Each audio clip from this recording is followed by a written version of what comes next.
more of the technology on this side. Again, this is just the map. So I'll drive, let's see, I'll drive over here to this number 7. Again, it's fully autonomous. You're gonna see my hands are up here. It's doing this all itself, avoiding obstacles along the way. See, we're in some office spaces, so I've got the mic muted again. Don't want to bother them. So you'll see it kind of weaving in and out. That's just because, it's wanting to avoid those obstacles, does it automatically real time. And if it comes up to any steps or stairs, it won't go down it. It'll sense those as well. So if you do have steps in your facility, then that's good to be aware of. We'll take note of that while mapping and find the most efficient way around it. And Ava does that itself too. So I won't show you just because of time, but over here, number 1, there is a staircase. You can see it go up to it, senses ledge, and just pulls back. So that is worth noting. And then over here in session details, you'll see kind of this time remaining. Might look a little confusing, but if you'll see, we're at 38 minutes right now, counting down. If I want to add more time, I can. I'll just click 5 more minutes. You'll see it's reflected there. If I want to reduce time, then I can do that there as well and go back to normal. So that's helpful with some families. Some families will block off an hour, but only really take 30 minutes. And then some families will block off an hour and need an hour and a half. So if it looks like they're running over, you can just throw 30 more minutes on at a time, do whatever, and just kind of work with their schedule, working with them depending on their preferences. So you'll see this down here, the avoid obstacles. We always have that checked in our facilities. Obviously, the safety precaution, if you take that off, you do have the option to use AVA without any obstacle avoidance. But again, that is not recommended just because of the senior population there in facilities, AL, IL, memory care, across the entire senior care spectrum. So that is that. And then this is kind of just the map broken down. It's different points. We'll go back to the front desk, double click it. Yes, we're going to go to the front desk, confirm it. I'll sit back and let Ava work. See, it says avoiding obstacle and finds the most efficient path back to the front desk, all while kind of weaving in and out.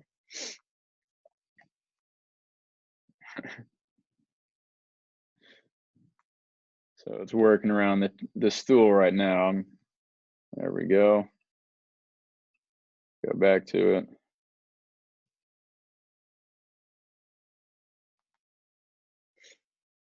And you notice there is some background noise, but that won't be an issue whenever we are on a call, just because it won't be driving around.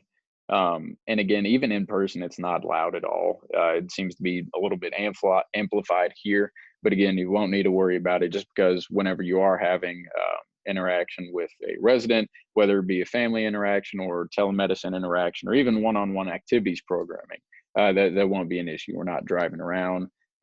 You could go on a walk with a resident if that's something they need. I know we do some therapy visits with this. So we actually had a family recently say, hey, we just want to check in on my mom. Can we watch her do her therapy for the day? I'm like, yeah, no, we'd love to. So we set it up. We're able to stand in front of the resident, pull in reverse so the family could watch their mother walk. And we did that for a little bit as well. So again, the speed of AVA, I think, is absolutely perfect for senior care. You have a few different options of speed. You could drag it, kind of self-pace it a little bit more, but again, I prefer to use the arrow keys on the keyboard. It's much easier. I was saying yesterday, before I knew you could use the keys, I was dragging the arrows around. And that's not nearly as efficient as the keyboard. You'll start kind of swerving around a little bit, get some weird looks and questions. I found that out the hard way, unfortunately, but as soon as I found out the keyboard was an option for using it, then I was well pleased. So we'll go back over here to the mirror for the last couple minutes. We've got about 5 minutes left or so. As I mentioned at the beginning of this, I'll let it get there.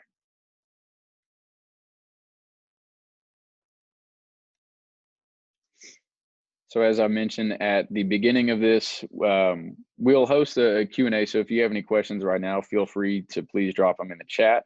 And I'd love to answer and talk with you a little bit. Or you can stay till after we finish up.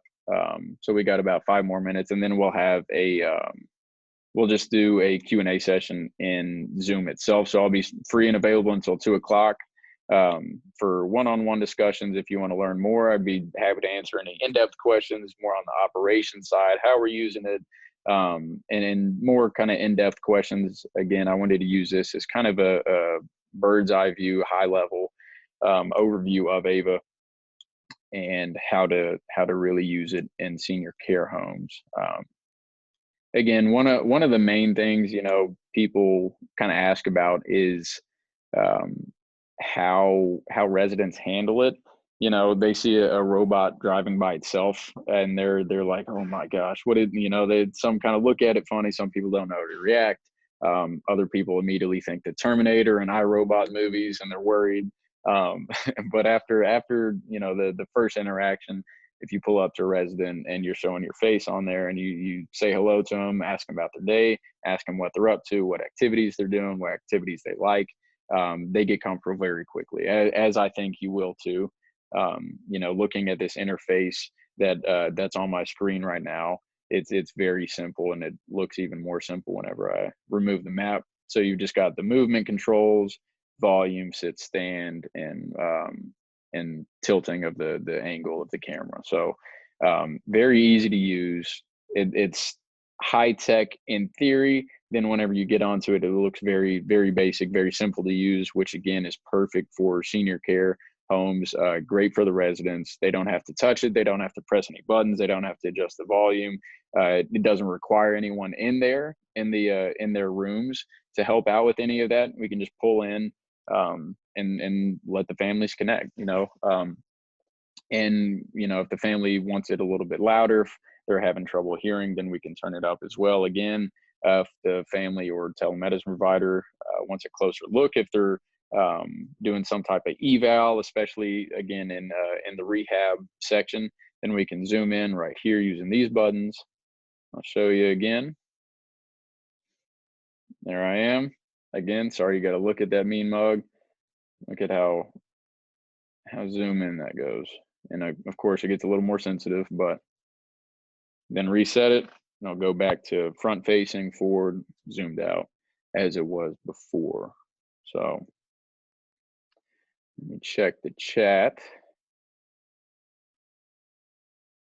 All right, so that will likely be the end of it. The live demo today. We'll do the same type of deal on November 5th and 6th again with ICA. Same setup. We'll do this for about 30 minutes. Might change the times around, talk with